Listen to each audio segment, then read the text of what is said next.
ویدیو گرانترین و ارزانترین دانشگاه‌های اروپا رو بهت معرفی میکنم. اگه میخوای برترین کشور اروپایی که شهریه ارزان تحصیلی و شرایط کار عالی بعد تحصیل رو فراهم میکنه بشناسی، تا آخر این ویدیو با من همراه باش. قبل اینکه گرانترین دانشگاه‌های اروپا رو بهت معرفی کنم، اینو بدون که شهریه ها جدای از مبلغ هزینه زندگی دانشجویی. این مسئله رو باید برای انتخاب کشور و دانشگاه مورد نظرت در نظر بگیری. شماره 5 انستیتو فناوری فدرال سوئیس در زوریخ. این دانشگاه در زمینه‌های ریاضی، علوم، مهندسی و تکنولوژی فعالیت داره که سالانه برای کارشناسی $24,000 و برای ارشد $32,000 شهریه دریافت میکنه.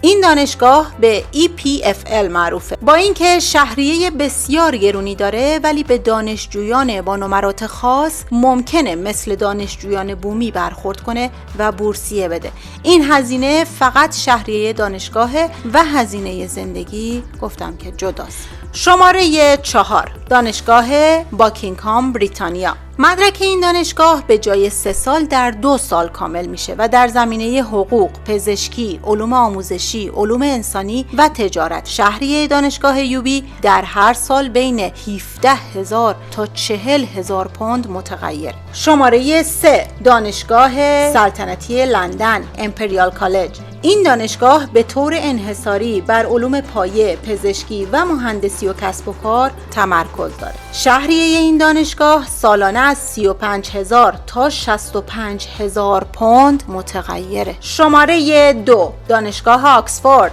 آکسفورد قدیمی ترین دانشگاه انگلیسی زبان جهانه. 46 نفر از افرادی که تا حالا جایزه نوبل گرفتن در این دانشگاه تحصیل کردن. شهریه این دانشگاه از حدود 14,500 تا 44,000 پوند متغیره. و اما شماره 1 گرانترین دانشگاه‌های اروپا، دانشگاه UCL انگلیس. دانشگاه UCL نه تنها گرانترین دانشگاه اروپا، بلکه از گرانترین دانشگاه‌های دنیا به حساب میاد. شهریه دوره کارشناسی ارشد این دانشگاه حدود 20,500 تا 24,600 پونده. این دانشگاه از قدیمی ترین دانشگاه‌های انگلیسه که مهمترین مرکز تحقیقات و تحصیلات عالی در دنیاست. بریم برای معرفی برترین کشورهای اروپایی با شهریه ارزون تحصیلی. شماره 5 کشور لیتوانی و مجارستان. این دوتا کشور از لحاظ کیفیت آموزشی و تعداد رشته‌های تحصیلی کارشناسی و کارشناسی ارشد به زبان انگلیسی گزینه مناسبی هستند که باعث شده اونا رو به کشورهای ایدئالی برای تحصیل تبدیل کنه. البته هزینه تحصیل در این کشورها از لحاظ شهریه بالاست. مجارستان از 1000 تا 8000 یورو و لیتوانی از 1500 تا 5000 یورو در سال. اما هزینه‌های زندگی دانشجویی در اونا خیلی پایین‌تر از بقیه کشورهاست. مثلا در لیتوانی هزینه زندگی بین 200 تا 380 یورو در ماه و در مجارستان بین 350 تا 550 یورو. این هزینه‌ها هم شامل محل سکونت، غذا، سفر و سرگرمی‌های دانشجویی. میخوام بدونی اتریش هم با شهریه 1500 یورو جزو کشورهای ارزون قیمت برای تحصیله که تنها شرط شرکت در این دانشگاه داشتن زبان آلمانیه. دانشجوها در اتریش اجازه کار دانشجویی دارن، معافیت مالیاتی، بیمه درمانی و البته تنوع شغلای پاره وقتش هم زیاده. اگه تا اینجا از دیدن این ویدیو راضی بودی لایک کن و اگر کسی رو در اطرافیان یا دوستانت میشناسی که قصد مهاجرت تحصیلی داره، این ویدیو رو حتما براش بفرست. شماره 4 فرانسه.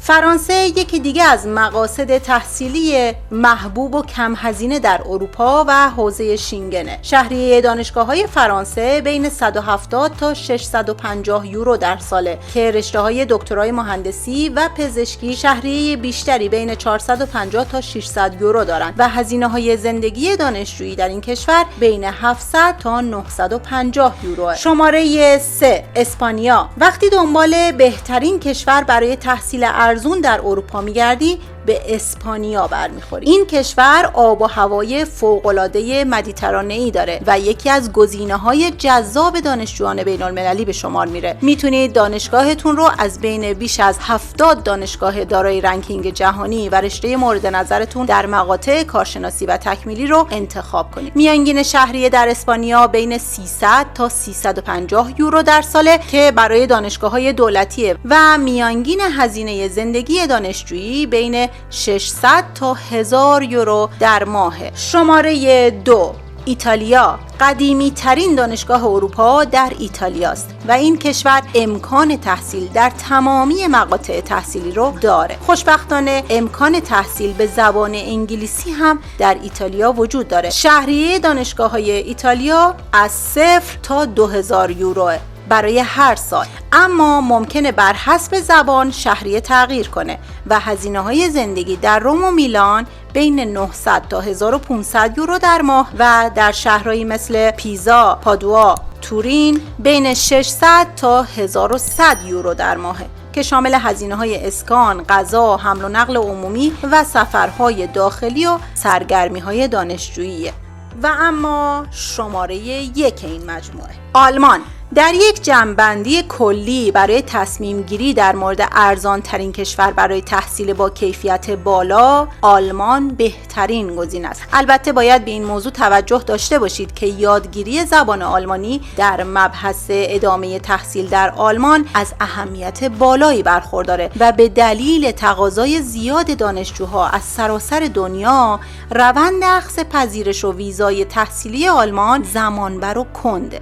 اما در مقابل میشه نوید شرکت در کلاس‌های درسی مدرن، برخورداری از سیستم آموزشی با کیفیت، امکان کسب مدارک دانشگاهی معتبر، امکان کار در بازار کار پویا و بین‌المللی و حتی تمدید کارت اقامت و اقامت دائم رو به دانشجویان بین‌المللی حاضر در آلمان داد. دانشگاه‌های آلمان بیش از 900 رشته تحصیلی متنوع رو به دانشجوها ارائه میدن. از لحاظ تحصیلی آلمان ارزونترین کشوره، اما از جنبه هزینه‌های زندگی دانشجویی اینطور نیست و نسبت به برخی از کشورهای اروپایی بالاتره. میانگین شهریه در آلمان در دانشگاه‌های دولتی رایگانه. هزینه‌های اجرایی و ثبت نام سالانه دانشگاه بین 100 تا 350 یورو در هر ترمه و میانگین هزینه‌های زندگی 800 تا 1100 یورو. اینم بدون که تحصیل در مقطع کارشناسی و ارشد به زبان آلمانیه و کسی که بخواد به انگلیسی تحصیل کنه باید شهریه زبان رو جدا بپردازه.